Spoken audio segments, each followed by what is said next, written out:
everyone, and welcome to Dimes with Dara on the Joy Slot podcast, brought to you by IrisSportsDaily.com. I am Greg Flammang, and as always, that is Dara Mabrey.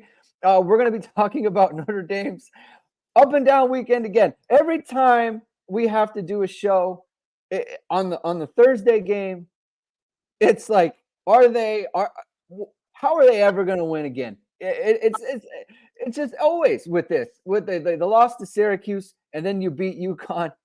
And then this last week, you lose to who was it? Louisville. You go to Louisville, you lose to them.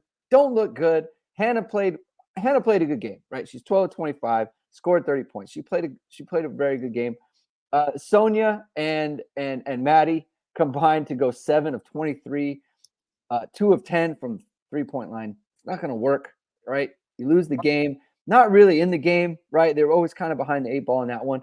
Then you go to Florida State and win the game of the year, right? And it's an Anna DeWolfe legacy game where she scores 24 points, 9 of 18 shooting, 6 of 9 from 3-point land. Huge 3-pointer late to was it to send the game to overtime, or was it to extend or to tie it in overtime? I can't remember when that was, but she had a huge 3 under a minute left.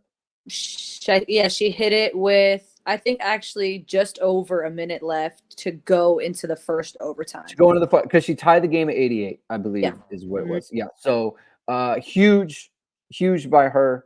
That's well, we're gonna get into all that, and so we're gonna talk about that, this team, and how they just they make us sweat, especially on last week against Florida State. But it was an entertaining game at least, so that was very fun. We're going to talk about all of that today. Thank you everyone for tuning in. If this is your first time catching our show, please subscribe to the show. Please subscribe to the channel. Please hit the like button.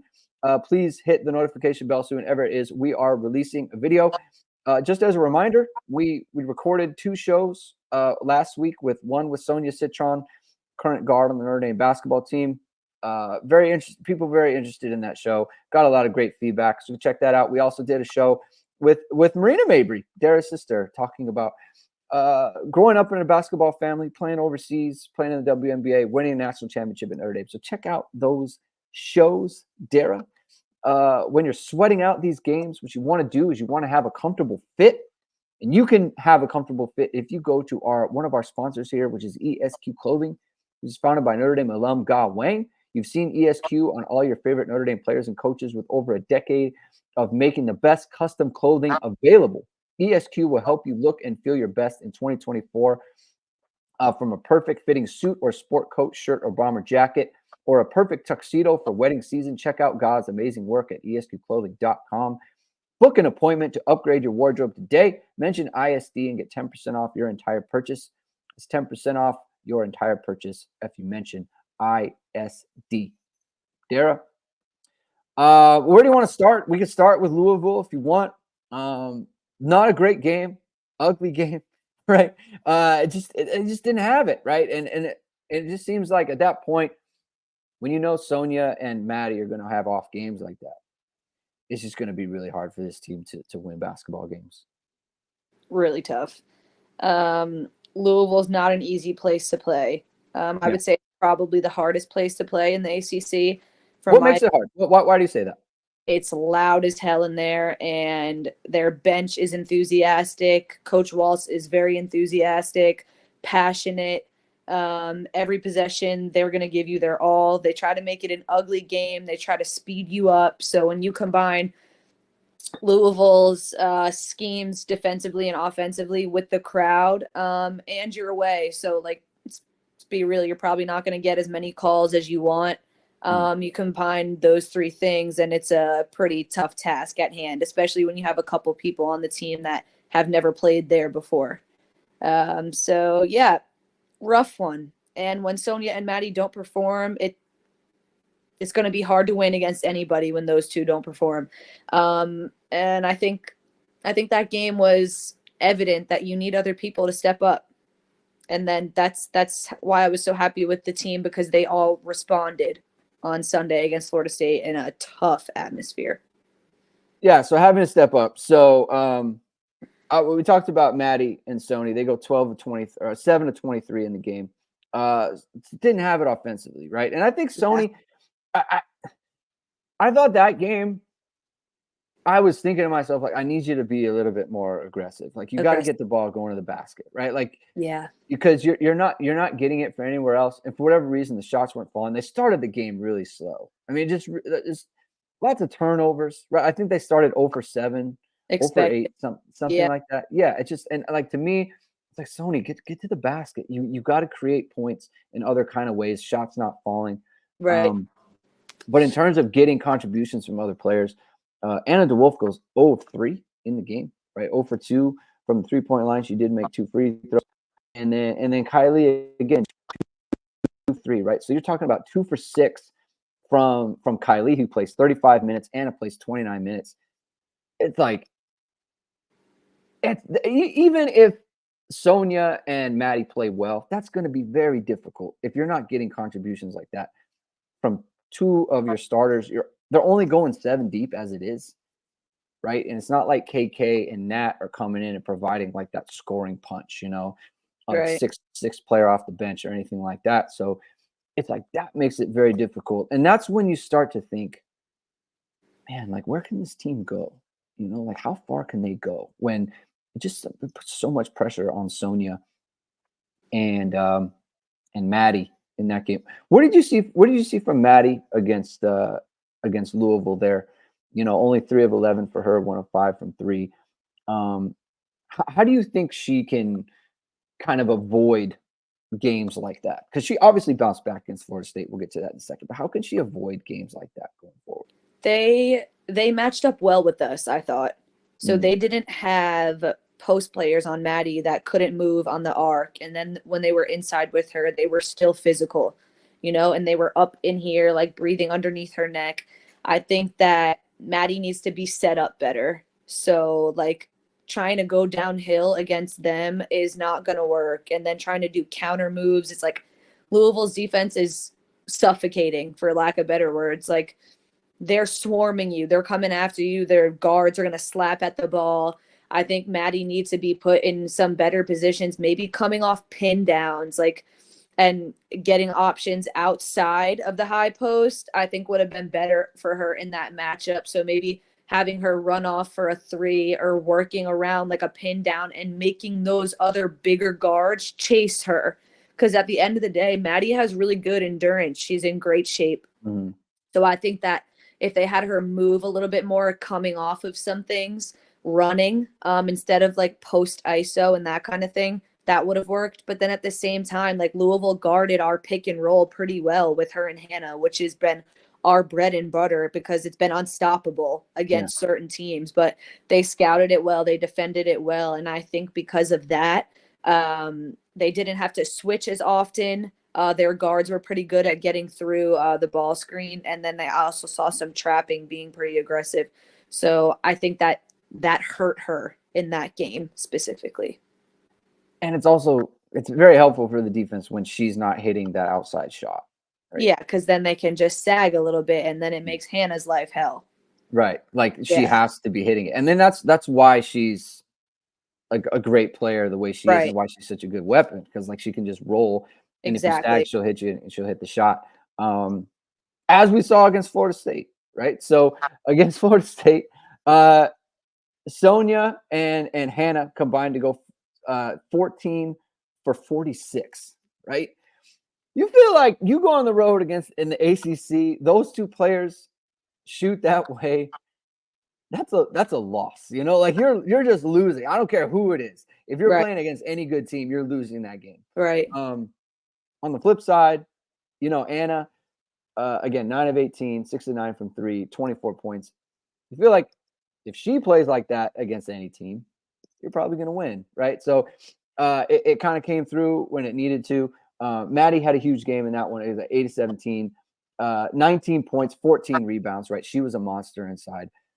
I want you to tell me specifically about Anna and what you saw from her and what was so different. We have not seen a game like that from her in a very, very long time. I was telling you, I was kind of texting you some stats on her. In the 5 of the last 8 games, she's only made 2 or less shots, right?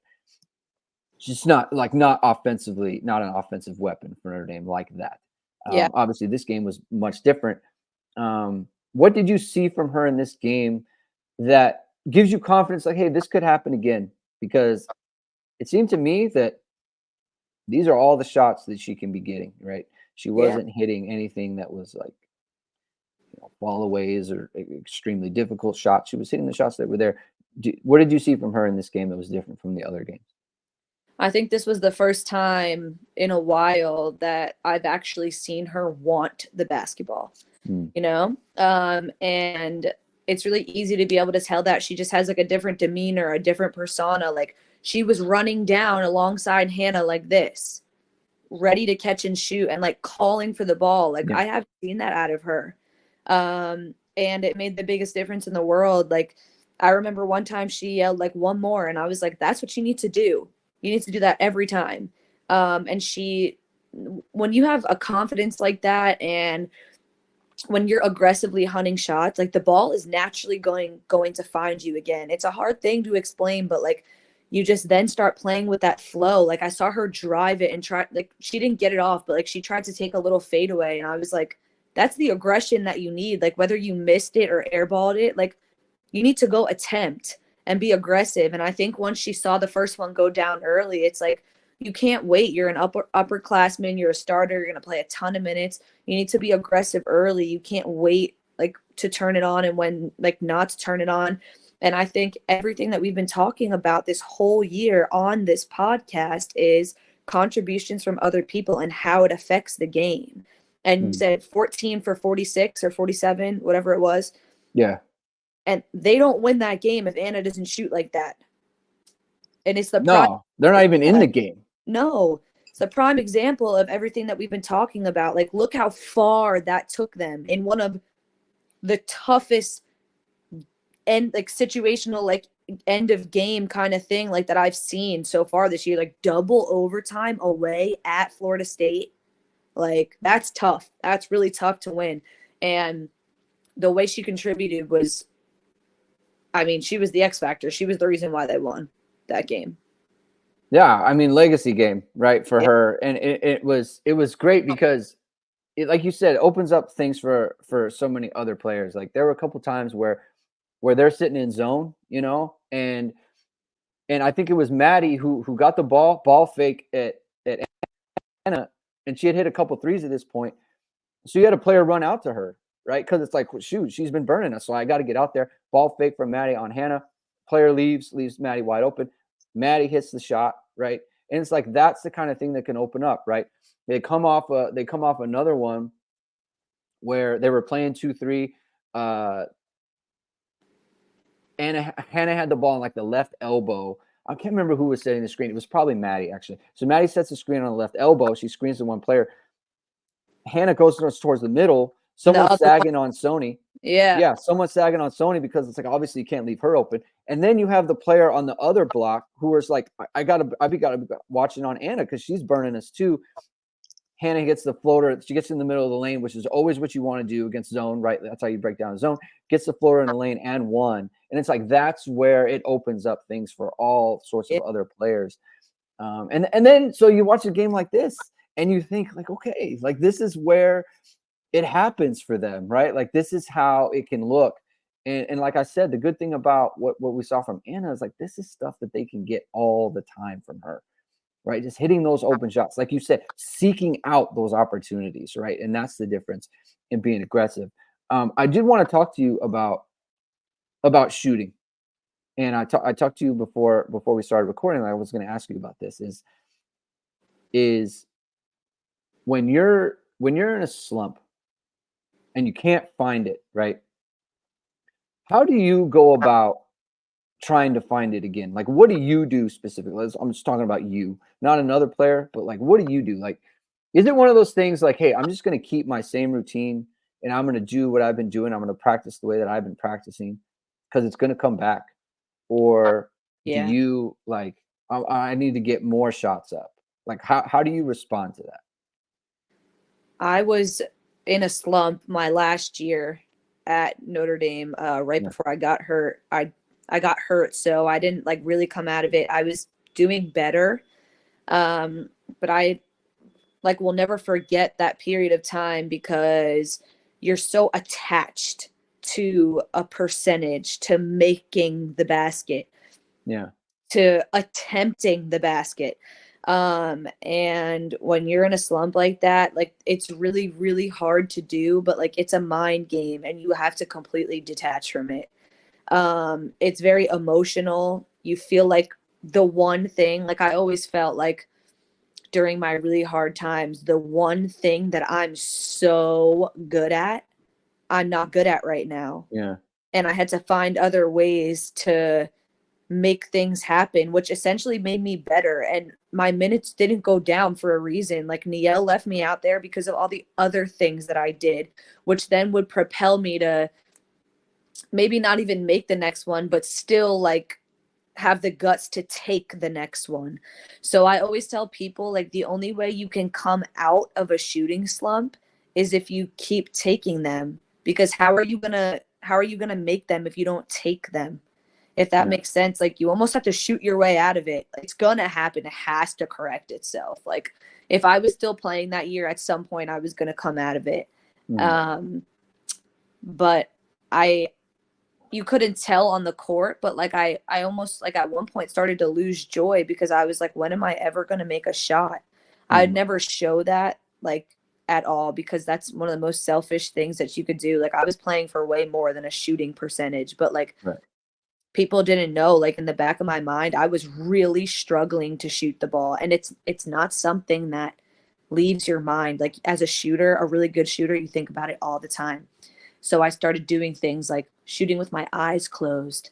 And I was in the gym every day before and after practice. And at some point I was like, it's not my work ethic. It's not my repetition. It's not my footwork. It's not my hands. It's literally all up here. So like I would say when you're in a shooting slump, like the best thing you can do is like mentally detach from it and understand that that shooting percentage doesn't define you as a player. You still have to do everything else when you go on the court.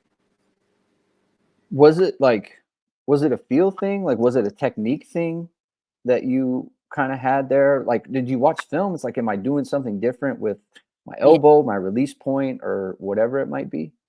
Yeah, like it was unbelievable because I would watch film with Sherelle Allen. She was my position coach my last year. And she would watch film with me and be like, the technique is there. Like I didn't bother trying to wrap my head around the disconnect because some of them would feel so good. Like I remember the Clemson game. I went, I think 1 for 10 from the 3-point line, and everyone except for maybe one of them that I let go felt so good. And I would come out of the game and I'd be like, it feels good. Like, I don't know. Like, I don't know. Like, and when you freak out and attach to the reason, like why you're missing, you can dig yourself in the deepest, ugliest hole ever. And that's like one thing I will never do again. Yeah. Like I'm asking just in relation to Anna, because this was so out of nowhere. Yeah. You know, I feel like she just hasn't had and like I think the difference for you, it's like she's never gone 1 for 10 in a game because she's not taking 10 shots. That goes to your point, is like personally me, I don't look at her and see shooting slump. I see you don't take them enough. So then when you get them, you're not as confident as you should be. It's not like you busted your ass the possession before. You took one and jacked it up in transition. It was a good shot, but you missed it. Okay, screw it. That's way different than it being 7.5 minutes into a quarter. You haven't touched the ball, and then you try to shoot a corner three. Yeah. Yeah, like it just seemed like and you made a good point too. It's like the confidence of calling for it, right, and getting in position. Like the 3 that tied the game at 88. Like she's standing there, right, and she's moving around like trying to get in position. So like you can see me catch and fire like straight away. Like no hesitation there, right? Not like looking to swing it, not looking to put the ball on the ground and like try to be a playmaker. Like no, I can get this ball and it's going up. It's not going to hit the rim, and it didn't, right? And so, like, to me, I wonder if this is, and you always wonder, right? Like, is this the springboard to something where it's like, look, she's not going to go 6-9 every game, right? She's not going to go. She's not going to score 24 points every game, but just like that kind of. And when we talked about a couple of shows ago, it's like, can you shoot 50%? Like 3 for 6, right? 2 for 5, right? Like, can that just be like a regular thing that comes up for Notre Dame? Like anything from like 10 to 14 points, just on kind of the regular, would be such a big boost to this team, and it would make a big difference, right? Like Sony's not going to shoot the ball that poorly very often, No. And Hannah's not going to shoot the ball that poorly very often. I think that just goes getting that across from the her. board too. Yeah. Like we're talking specifically about Anna, but what if we could get 12? What if we could get 12 and 8 from Kylie? What if we could get 10 and 6 from KK? It's the biggest difference in the world. Yeah. And so it just kind of raises the ceiling of like what this team can be and how far they can go. The ceiling obviously is pretty high when you have a player like Hannah. I was watching some like the game back, the Florida State game, and like you talk about not shooting the ball well, but she as a playmaker, I feel like she's really coming into her own. I mean, she is so good on the break of like drawing defenders and waiting to kind of make the move once the defender commits. Like there was one, she's on a fast break and she's going down the middle of the court. She's got Anna on her left and she's pounding the ball. She's pounding the ball. The player from the wing, it's like she could pass it. Like Anna's open, right? Yeah. She could give her the ball, but like if you give her the ball, then that girl's going to close. She's not going to have open shot. So she continues to press, and then the girl commits, right? Because now she's getting into the lane. So the girl's got to come down on her one-handed, like no chest pass, just flings it over the right hand, hits Anna on the run, and she bangs the three. And I'm like, man, that is like so good. Like she is just like running the break and knows exactly what she wants to have happen. Yeah. So her floor game is really unbelievable. I believe she had 8 assists in that game as well. Playing not 9 assists, excuse me, with 5 steals, playing 44 minutes. I mean, it's just like, again, she set the ACC record for rookie of the week. She's got 11 now. And like I tweeted out, kudos to the ACC for continuing to give her the award that she deserves. Because sometimes you don't do that, right? But what have you seen from Hannah, just from a playmaking standpoint, that's really kind of like standing out to you? I think that she has found her teammates better in the half court. I still think that she needs to progress and grow and transition. At the same time, she is a scoring point guard. Like she has a scorer's mentality. So her first thought is going to the basket, which obviously is just going to come along with experience. Like she's still a freshman. But I think specifically in transition, I think she just needs to see the floor a little bit better and understand more that like people are now scouting you for the attempt, not the pass, which essentially makes the passing easier, but you have to know that first, like they're going to collapse when she drives. They're going to collapse and shift towards one side of the court when she's coming down off the drag screen and transition and whatnot. So I think that the assists, like the stat line says different. I think that she does need to be able to find her teammates a little bit more in terms of distribution. That one at the end of the game, the last shot, 2 girls followed her and Maddy was wide open at the 3-point line. Yeah. But again, like lesson learned, like she'll probably look at that on film and like that's one thing that you're like, oh, okay, like I totally saw that one. Like maybe she'll never make that specific mistake again, but it has to happen in order for you to learn. So like I'm saying these things that she can get better at, but it's like at the same time, you can't forget about everything that she's doing like as a freshman. Like what I'm trying to say is that obviously there's these little things are there because she's young still. But if you look at what she does, she's just so reliable. Like she's a generational player. You always know what you're going to get. I pretty confident at this point can say like she's unstoppable. There hasn't been anybody that has completely shut her down, taken her out of the game, even on her off nights. Like she's still performing. She's still getting steals. She's doing everything that she can. I just think that the learning curve is going to be distribution and controlling your emotions. Yeah. I mean, like you say, off night, right? 7 of 25 against Florida State. Not great shooting. 13 of 14 from the line, right? Like still producing, like getting to the line, making your free throws. It's a big deal too, right? So, and then, a couple rough shooting games from Sonia, but 8 rebounds, 2 assists. And so still finding ways to contribute, right? And still, a big in that game. I want to point out KK, right? Contributed 8 points and 5 boards, right? So that's what you need. That's a winning contribution from her in that game. So it's a huge, huge road win for Notre Dame. This Thursday coming up, they've got who was it again? NC State Thursday. NC State Thursday. Duke on Big Monday. Big stretch for Notre Dame coming up. You've got NC State at home on Thursday, 3rd in the ACC, and then you've got Duke on the road on Big Monday. Notre Dame sits 5th. 2 games in the loss column behind the leaders Virginia Tech, who they end the ACC with coming up. So it's a big stretch, right? And like if Florida State is a harbinger of what can come here, especially when you're getting contributions from KK, you're getting contributions from Anna DeWolfe. Like if that sort of thing continue, then it changes the calculus of what you think this team can be, right? Like you see them lose the game against Louisville, and you think it's just this team, they just don't have it this year, right? It's not enough supporting cast. You see a game against Florida State and you think completely the opposite, right? So like, where are you at mentally with this team and what they can be? I think if you look at the stretch overall, I'm not surprised at 1 loss in it.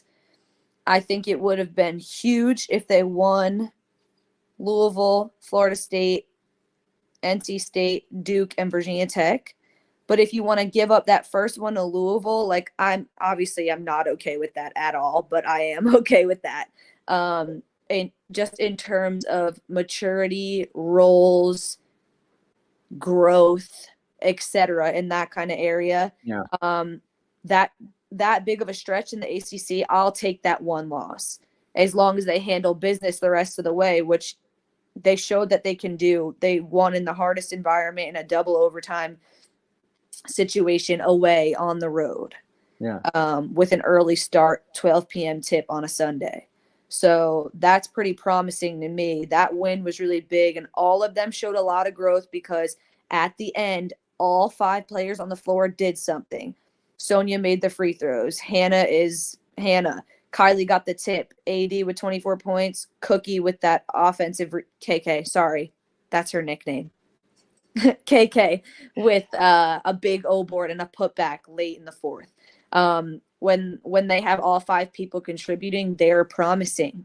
But like I said, you're going to fall to somebody if you have 2 stars that don't perform or don't show up, which is the beauty and the struggle of having a 7-person roster, essentially. Yeah. So I think that's promising. And I think coming up, all of these are very winnable games if you play to play. You have to show up and play. You have to understand that's not going to be easy. All of those games are going to be equally as hard as Florida State and Louisville. So I think that if you can keep getting contributions from other people, I'm not saying all 5 have to be in double figures because that's not realistic just from what we've seen from this team this year. So if you can get just contributions here and there from other people, I think that they'll be good. With that being said, the big 3 still have to perform in Hannah, Maddy, and Sonia. Because, okay, like you say, winnable games. None of these teams are like clearly better than Notre Dame. No. So, and not just that, like you could make the case that Notre Dame at their best selves are better than all of them, right? So you could make that case. So, but my point is, and like you made the point, it's like you can't ask like Anna and Kylie and KK and Nat. You can't say, well, like you guys, like the contributions, like we need contributions from you guys. Like, hey, the big 3 is the big 3. It's also the middle of February. It is what like the team is what it is at this point, you know?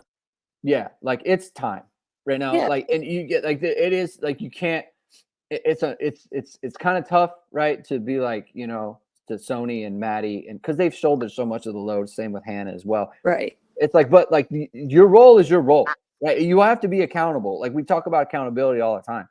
You got to play great as well. Like that's the team needs that. The team is counting on you for that. So it's like, it's time to be your best self. Spot on. Right? Like you said, February. It's no longer like we're building towards stuff. Hey, it's time to be your best self, night in and night out. Like if you told me, hey, Notre Dame's going to go and they have the ability to sweep the rest of the regular season, absolutely. Like I'm totally in on that, right? But it's like the inconsistency has been there enough to where it's like if it doesn't happen, you can't be surprised by that, right? So let's see it. Let's see your best self, and I think it's February, that time of year, closing out the ACC, heading into the ACC tournament, and then the NCAA tournament. If you want to be something in 2024, now is the time to do it, right? And I think if everyone just kind of plays to their potential, Notre Dame's got something here. So that's what we're looking forward to. Thursday against NC State, and then Big Monday against Duke. So we're going to be following that. We'll be back after that to talk about those games and everything in between, all the news. So want to stay tuned to us. Hit the like, hit subscribe, hit the notification bell. We'll be back next week to talk about the results of this week's games. What do we always say, Dara? Keep getting them buckets. Talk to you soon.